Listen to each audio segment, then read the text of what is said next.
Never had to make a public apology for a bad prophetic word that I've given. This is my very first time. I know I'll learn from it. And they're back on TV the next week.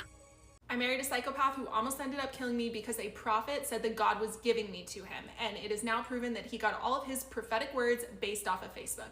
And Bethel of Bethel Music has been protecting him and not letting their congregation know what he is up to. And I'm going to share with you guys what I know. This is Sean Bowles. He is someone very heavily affiliated with Bethel. His books were sold in the bookstore. He did a lot of conferences with them, and he is known for his prophetic words and words of knowledge. Words of knowledge are where the Holy Spirit tells you something specific about a person that you are going to give a prophetic word to. So you might say, I heard the numbers 785. Does that mean anything to anybody here? And then somebody might say, oh my gosh, that's me, that's my home address, okay? And then he would have them stand up and give them a prophetic word from God. The purpose of these words of knowledge is basically to bolster people's faith that, oh my gosh, if God told him this specific piece of information about me, then what he is saying must be true.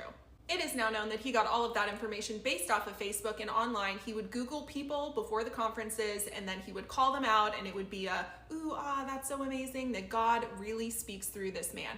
Now, Bethel is aware of this situation, and they have not said a word. In 2015, I was dating a man, let's call him Ted, and we had only been dating for about a month. So this church conference happened, and I am still getting to know this guy. He was 10 years older than me. It's a long story, but essentially at this conference, my ex was called out by Sean Bowles, and I am going to play that clip for you now. When you handed me the phone last night, I saw 50, but I know that 50 is Jubilee year. There's something about God's giving you a Jubilee. What does that mean to you? Oh, your girlfriend's name is Jubilee. That's awesome. Well, God's giving you this girl. Well, before I knew her, my wife was involved in a relationship that was, well, let's say it was abusive, and let's say it was a group, and she was involved, too far involved, with the man who was the leader of this group. And again, this is before I knew her, this is even before I was a Christian.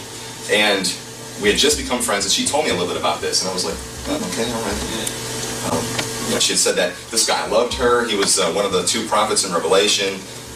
That when his wife was to give birth to their second child, she was going to die in childbirth, and my wife was going to be his replacement, and raise up, his kids. That's just so romantic. And she was about 18 years old, so pretty young, pretty impressionable. I'm not saying they're false prophets. I'm just saying they're bad ones. There's a difference between a false prophet and a bad prophet. False prophet has an evil heart. A bad prophet just gets everything wrong.